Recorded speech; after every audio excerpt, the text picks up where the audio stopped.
கர்த்தருக்கு ஸ்தோத்திரம்.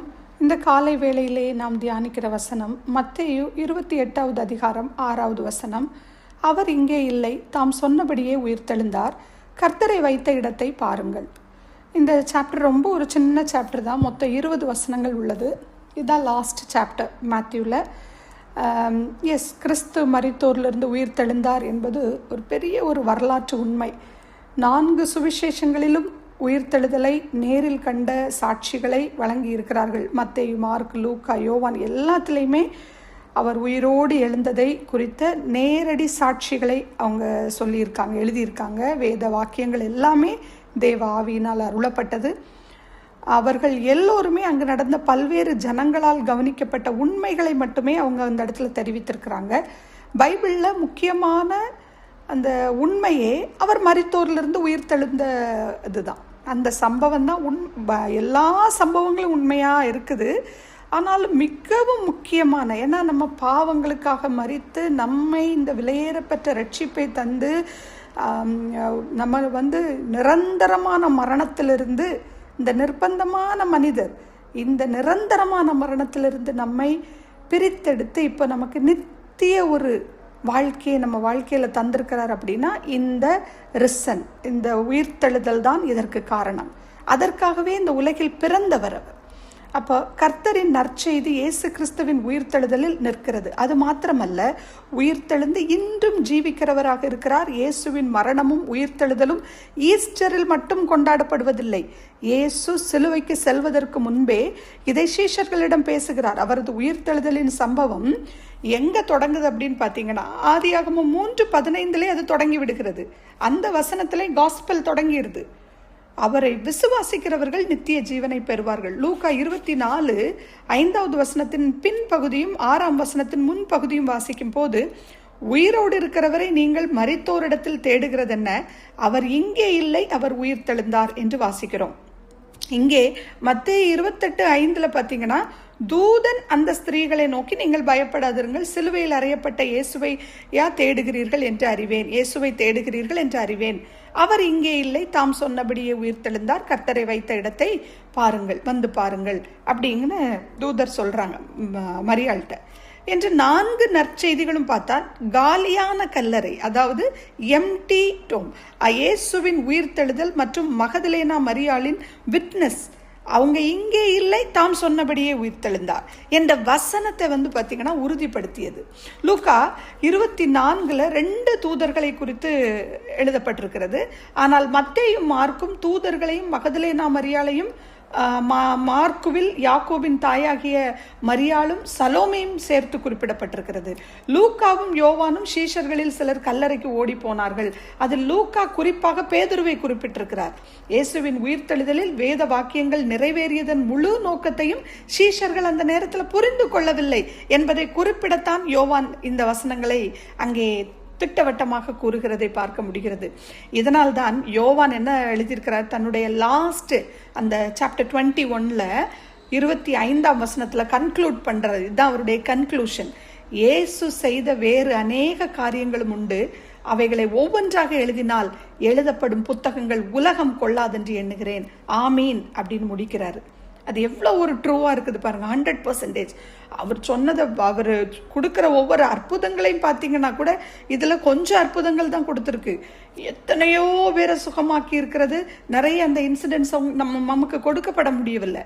மத்தேயு 28:6 நாம் வாசிக்கும் போது, அவர் உயிர்த்தெழுந்தார், இங்கே இல்லை என்ற சொற்றொடரின் அந்த கான்டெக்ஸ்ட் என்ன?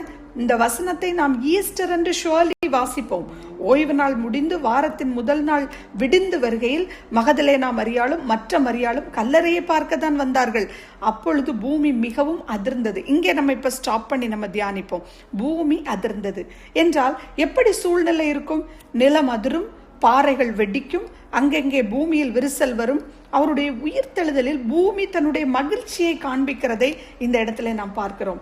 இது நடக்கும்போது கர்த்தருடைய தூதன் வானத்திலிருந்து இறங்கி, அதாவது பரலோகத்திலிருந்து இறங்கி வாசலில் இருந்த கல்லை புரட்டி தள்ளி அதன் மேல் உட்கார்ந்தான். எப்படி ஒரு வித்தியாசமா இருக்கு பாருங்க. கல்லை புரட்டி தள்ளி அதன் மேல் உட்கார்ந்தான். அப்ப நேற்று இதை வாசிக்கும் போது இன்னும் எனக்கு ஆச்சரியமா இருந்தது.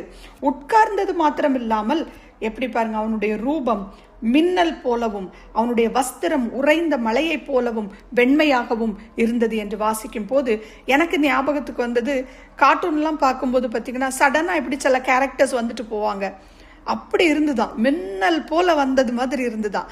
அதை இமேஜின் பண்ணும்போது அது ரொம்ப ஒரு அமேசிங்காக இருந்தது. அந்த நாட்களில் எப்படி இருந்திருக்கும் பாருங்க.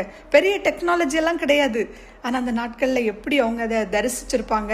அதுவும் முதல் மகதலேனா மரியாள் தான் இயேசுவை தரிசித்தது. முதல் மகதலேனா மரியாள் போட்டிருக்கு. எவ்வளோ ஒரு சந்தோஷமான ஒரு காரியம் பாருங்க. பெண்களுக்கு கர்த்தர் எவ்வளவு முக்கியத்துவம் கொடுப்பதை நாம் பார்க்க முடிகிறது. காவலாளர்கள் கூட இந்த மின்னல் போன்று நடக்கின்ற காரியத்தை பயந்து திடுக்கிட்டு செத்தவர்கள் போல் ஆனார்கள் என்று வாசிக்கிறோம். ஏன் விடியற் காலையிலே மகதலேனா மரியாள் அந்த பெண்களோடு அங்கே வருகிறாள்? இயேசுவின் உடலை நறுமண பொருட்களால் எம்பாமிங் செய்ய. வழியில் யார் தங்களுக்கு கல்லை நகர்த்துவார்கள் கூட கவலைப்பட்டிருக்கலாம் அவங்க. ஆனா அங்க பாருங்க, கல்லை புரட்டி தள்ளி போட்டு அதன் மேல் உட்கார்ந்தான் அப்படின்னு நம்ம வாசிக்கிறோம் பாருங்க. ஏன்னா அவங்க போய் அந்த எம்டி கல்லறை அங்க போய் பார்க்கணும் அவங்க. அப்போ இவர்கள் உள்ளே போவதற்கு கர்த்தருடைய தூதன் வாசலில் இருந்த கல்லை புரட்டி தள்ளி அதன் மேல் உட்கார்ந்திருக்கிறான். அப்ப இதை பார்த்தது இவங்களுக்கு இன்னும் சந்தோஷமா இருந்திருக்கும்ல. வசனம் 5 தூதன் அந்த ஸ்திரீகளை பார்த்து, நீங்கள் பயப்படாதிருங்கள், சிலுவையில் அறையப்பட்ட இயேசுவை தேடுகிறீர்கள் என்று அறிவேன் என்று சொன்னது மாத்திரமல்லாமல் அவர் இங்கே இல்லை, தாம் சொன்னபடியே உயிர்த்தெழுந்தார், கர்த்தரை வைத்த இடத்தை வந்து பாருங்கள் என்று உயிர்த்தெழுதலின் நற்செய்தியை பகிர்ந்து கல்லை அந்த பகிர்ந்து கொள்கிறான். அது மாத்திரமல்ல, இயேசுவை அடக்கம் செய்த கல்லை புரட்டி தள்ளி போட்ட போது புதிய உலகத்தின் முதல் பார்வை அந்த இடத்திலே கிடைத்தது. அந்த நேரத்தில் அவங்க அதை சுதந்திரித்து கொண்டாங்க. மரணம் என்ற வார்த்தைக்கு முற்றுப்புள்ளி வைக்கப்பட்டது. அங்கே அநீதி சரி செய்யப்பட்டது. இயேசு கிறிஸ்துவின் அன்பையும் வல்லமையையும் உணரும் போது நம்முடைய இருதயத்திலையும் எது கடினமான ஒரு கல்லா இருக்குதோ, ஒண்ணுமே பண்ண முடியல, அதை புரட்டியே தள்ளி போட முடியல அப்படின்னா, அதை கர்த்தரை நாம் அனுமதிக்கும் போது, அவருடைய பிரசன்னத்தை நாம் உணரும் பொழுது, எந்த உருட்ட முடியாத கல்லையும் உருட்டி தள்ளி புரட்டி போட அவரால் முடியும். இயேசு உயிர்த்தெழுந்தார் என்பதை அறிந்ததும் வசனம் 8 வாசிக்கிறோம், அவர்கள் பயத்தோடும் மகா சந்தோஷத்தோடும் கல்லறையை விட்டு சீக்கிரமாய் புறப்பட்டு அவருடைய சீஷர்களுக்கு அதை அறிவிக்க ஓடினார்கள் என்று வாசிக்கிறோம். அப்ப அவங்க எம்பாமிங் செய்ய வேண்டும் என்று மரித்த இயேசுவை பார்க்க போனவங்களுக்கு சர்ப்ரைஸுங்க. அதுக்கு பதிலாக அவர்கள் ஒரு காலியான கல்லறையை தான் கண்டார்கள். இந்த உலகில் யாரையாவது இப்படி ஒரு வாசகத்தை சொல்ல முடியுமா? அவர் அங்கே இல்லை, அவர் உயிர்த்தெழுந்தார் அப்படின்னு யாரையாவது சொல்ல முடியுமா? உண்மையிலே முடியாது. இன்னும் இனி மேலும் அப்படி ஒரு ஆட்கள் இனி வர போகிறதும் இல்லை. இப்படி ஒரு மகத்துவமான தேவனை நாம் கண்டுபிடிக்க போகிறதும் இல்லை. ஈஸ்டரை ஆச்சரியமின்றி நம்ம அனுபவிக்க முடியாது. ஏன்னா ஈஸ்டர்னு சொல்லிட்டு இன்னும் ட்ரெடிஷ்னலி பார்த்தீங்கன்னா இப்போ ரொம்ப அதிகமான ட்ரெடிஷ்னல் சாத்தான் உள்ள புகுத்தி இருக்கிறான். அப்படி இல்லை, ஆச்சரியம் எனக்குள்ள இல்லைன்னா நான் இன்னும் உணரல, நான் இன்னும் அனுபவிக்கலை என்று தான் அர்த்தம். ஈஸ்டருக்கு மாத்திரம், ஈஸ்டர், கிறிஸ்மஸ், இந்த மாதிரி குட் ஃப்ரைடே இப்படி மாத்திரம் சர்ச்சுக்கு போறவங்களும் இருக்கிறாங்க. ஸோ நம்ம அதில் ரொம்ப we should be very careful about it. நம்ம சந்ததிகளையும் அதுக்காக நம்ம ஆயத்தப்படுத்தணும். இந்த வசனங்கள் எல்லாம் கர்த்தர் நமக்கு தியானிக்க தர்றாரு அப்படின்னா சும்மா ஏதோ தியானிச்சுட்டு போறதில்ல. எத்தனையோ மணிக்கூர் உட்கார்ந்து, சில நேரம் பார்த்தீங்கன்னா சில மெடிடேஷன் நான் உட்கார்ந்தேன்னா மோர் தென் ஹாஃப் அ டே கர்த்தர் என்னோடு இடைப்பட்டு கொண்டே இருப்பார். எப்பெல்லாம் டைம் கிடைக்கும் அப்பெல்லாம் இந்த வசனங்களை தியானித்து ப்ரிப்பேர் பண்றது. அது மாத்திரமல்ல, இதை ஒரு கர்த்தர் நமக்கு இந்த தந்தை ஈவை இப்படியாக இந்த நாட்கள் கொஞ்ச நாட்கள் தான், வசனம் கிடைக்காத கொஞ்சம் பஞ்ச காலங்கள் வரப்போகிறது. அதற்கு முன்பாக இந்த வசனங்களை எல்லாம் நம்முடைய இருதயத்திலே நாம் பதிப்போம். அவருடைய சீஷர்களுக்கு அன்று எப்படி அறிவிக்க போகிற போது, இந்த மகதலேனா மரியாள் எவ்வளவு மகா சந்தோஷத்தோடு அறிவிக்க போன போது பாருங்க, அந்த சந்தோஷத்தை இயேசு அந்த இருதயத்தை தான் பார்க்கிறார் பாருங்க. இயேசு தாமே அவர்களுக்கு எதிர்பட்டு வாழ்க என்றார். எப்படி கிரீட் பண்றாரு பாருங்க. அவங்க போகவே இல்லை, அவங்க போய் இன்னும் சீஷர்களுக்கு அறிவிக்கல. ஆனா அந்த மகா சந்தோஷத்தை, அவங்களுக்கு உள்ளத்துல இருக்கிற அந்த களிப்பையும் பார்த்துட்டு அவரே முன்னாடி போய் நின்னாரு.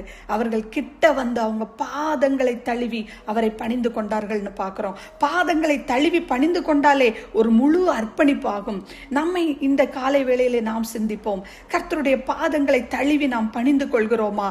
கர்த்தரின் பிரசன்னத்தை அவர்கள் அங்கே பயத்தோடும் மகா சந்தோஷத்தோடும் ஏற்றுக்கொண்டார்கள்னு நம்ம வாசிக்கிறோம். 2 நேரம் பயப்படாதிருங்கள்னு அந்த அதிகாரத்துல நம்ம பார்க்கிறோம்.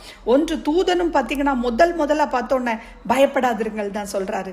இயேசுவும் பாருங்க முதல் அவர் மரித்து உயிர் தெழுந்து தரிசனமாகும் போது பாருங்க, முதல் அவருடைய அந்த வார்த்தை அவருக்கு வாயிலிருந்து வர்றது பயப்படாதிருங்கள்னு சொல்றார் பாருங்க. எத்தனை ஒரு அருமையான கர்த்தர், முதல் வார்த்தை. அப்ப இதே அதிகாரத்தில் அவருடைய பிரசன்னத்தை உணராதவர்கள் தான் அந்த நம்ம மேற்கொண்டு நம்ம படிக்கும்போது பார்த்தீங்கன்னா கதை கட்டி விடுறாங்க, இவருக்கு பணத்தை கொடுத்து சொல்றாங்க. இப்ப கூட யூதர்களுடைய இதுல அது வழக்கமா இருக்கு அப்படின்னு நம்ம அந்த வசனங்கள்ல நம்ம வாசிக்கிறோம்.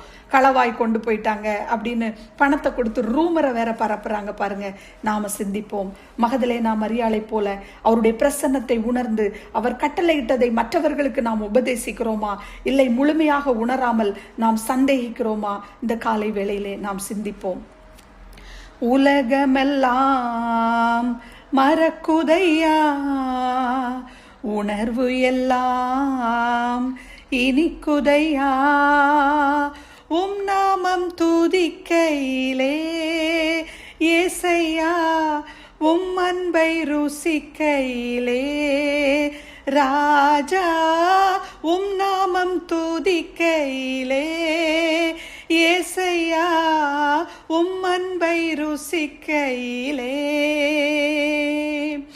என் உயிரான உயிரான உயிரான இயேசு, என் உயிரான உயிரான உயிரான இயேசு, என் உயிரான இயேசு, என் உயிரோடு கலந்தீர், என் உயிரே நான் உம்மை துதிப்பேன், என் உயிரே நான் உம்மை துதிப்பேன். நாம் ஜெபிப்போம். என் உயிரான இயேசுவே, உலகமெல்லாம் மறக்குதப்பா உம்முடைய வேத வசனங்களை தியானிக்கும் போது. கர்த்தர் நல்லவர், அதை ருசித்து பாருங்கள் என்பது போல உம்மை ருசிக்க தியானிக்கும் போது உம் பாதத்தில் அமர்ந்திருந்து எப்படியாக பாதங்களை தழுவி கொண்டாங்களேப்பா. உம்மை குறித்து சீஷர்களுக்கு சொல்ல போன போது நீங்களே எதிர்பட்டு வாழ்க என்று உங்களை வாழ்த்துனீங்களப்பா. அது போல நாங்கள் ஜீவனுள்ள கிறிஸ்துவை எப்படியாக சந்தோஷத்தோடு, மகா சந்தோஷத்தோடு எங்கள் உள்ளத்தில் நாங்கள் வெல்கம் பண்ணுறோமா அப்பா? அந்த ஈஸ்டர் சமயங்கள், அந்த நாட்கள், அந்த லண்டன் டேஸில் நாங்கள் உண்மை குறித்து தியானித்து கொண்டிருக்கிறோம் அப்பா. உன் பிரசன்னத்தை நாங்கள் உண்மையிலேயே உணர்கிறோமா? உன் பாதங்களை தழுவி முழுவதும் உம்மிடத்தில் அர்ப்பணிக்கிறோமா? எங்கள் வாழ்வில், எங்கள் இதயங்களில் இருக்கிற அப்பா கல்லை புரட்டி போட்டு தனிப்பட்ட முறையில் உன் உயிர்த்தெழுதலை, உண்மையா இந்த உலகத்தில் நீங்க எதற்காக வந்தீங்க, உன் உயிர்த்தெழுதல் எங்களுக்கு எதற்காக கொடுக்கப்பட்டது என்று அந்த உண்மையை நாங்க இன்னும் அனுபவிக்க கிருபை தாங்கப்பா. உயிர்த்தெழுதலின் அந்த வெற்றியை அப்பா, சிலுவையிலே நீங்க எல்லாவற்றையும் அப்பா உறிந்து கொண்டு, துரைத்தனத்தங்கள் எல்லாம் உறிந்து கொண்டு சிலுவையிலே வெற்றி சிறந்தீர் அல்லவா? அந்த வெற்றியை எப்படியாக இந்த முதல் சாட்சிகள் பெண்களாகவும் மகதலேனா மரியாளை போல நாங்களும் வைராக்கியமாக உமக்காக எழும்பிருந்து உயிர்த்தெழுதலை தைரியமாய் மற்றவர்களுக்கு அறிவிக்கவும் வல்லமையை தாங்கப்பா. சோர்ந்து போகக்கூடாது. எந்த நேரத்திலும் நாங்கள் உம்மை விட்டு பின்வாங்கி போகிற ஒரு அனுபவம் எங்களுக்கு வேண்டாமப்பா. உம்மோடு நிலைத்திருந்து இந்த நாள் அப்பா இன்னும் இந்த வசனங்கள் இன்னும் ஒவ்வொருவரிடமும் டிஃப்ரெண்ட் ஆங்கிளில் நீங்கள் அப்பா கிரியை செய்யுங்கப்பா. அவங்களோடு பேசுங்கப்பா, அவங்களோடு இடைப்படுங்கப்பா. வசனங்கள் ஒவ்வொன்றை கைக்குள்ள கிருபை தாங்க. இந்த வீக்கெண்டில் எங்களை கொண்டு வந்து இந்த ஒரு வார காலம் உம்மை தியானிக்க கொடுத்த கிருபைக்காக அற்ப புழுக்கள் அப்பா, உம்மை நாங்கள் சுமக்கிற கழுதைகள் அப்பா. இந்த வசனங்களை அப்பா எங்களுக்கு புரிய வைத்து தாங்கப்பா. ஒன்று எங்களுக்கு தெரியாது. மோசே சொன்னது போல திக்கு வாயும் மந்த வாயும் உள்ளவளப்பா. ஆனா நீங்க அப்பா நினைக்கும் பொழுது நெறிந்த நாணலை முறியாமலும் பைத்தியங்களை இந்த உலகத்துல எடுத்து பயன்படுத்தவும் உம்மால மாத்திரமே முடியும் அப்பா. இன்னும் இங்க இருக்கிற ஒவ்வொரு சிஸ்டர்ஸையும் அபிஷேகிங்க, உம்முடைய வல்லமையினால நிரப்புங்கப்பா. வருகிற காலங்களில் உமக்காக ஒரு பிரயோஜனம் உள்ள ஒரு இன்ஸ்ட்ருமெண்டா, ஒரு டூல்ஸா, பவர்ஃபுல் ஒரு வீராங்கனைகளாக மாற்றுங்க என்று துதிக்கிறோம். காத்துக்கொள்ளுங்க, பொறுப்பெடுத்துக் கொள்ளுங்க. துதி கனம் மகிமை அனைத்தும் உமக்கே செலுத்தி இயேசு கிறிஸ்துவின் இனிதான நாமத்தில் துதிக்கிறேன் எங்கள் ஜீவன் உள்ள நல்ல பரமபிதாவே. ஆமீன்.